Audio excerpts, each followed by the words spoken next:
To remove apps from your app installation history, go to the upper right hand corner, press your profile picture, and then go to Manage Apps in Device. Press Manage, and then go to Not Installed. These are apps that you installed, but you want to go to Not Installed for apps that are not on your phone right now, that you previously installed. And I recommend you go to by name, by alphabetical order. So I have these apps that I don't want on my history, I guess, and I'm going to remove them right here in the upper right hand corner, that trash symbol. Click on that. And done. Those are removed from your Play Store account history.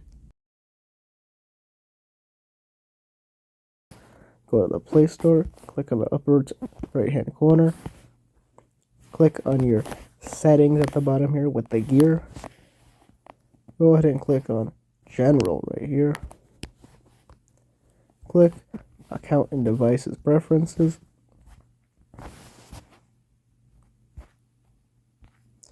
And you'll go to the bottom and see Clear Device Search History. Click on that and hold on just yet. You clear that, and we're going to do one more thing. If you want to clear it from your Google account, you're going to want to search Google Activity, or go to your My Activity page on your Google account. Click here, filter by date and product. Click Google Play Store. And if you want to remove all your Google Play Store history, you click Delete Results. Warning, this is going to delete all your search history, and so let's go ahead and do that. Click Delete. And there we go. Thank you for watching, guys. Good afternoon.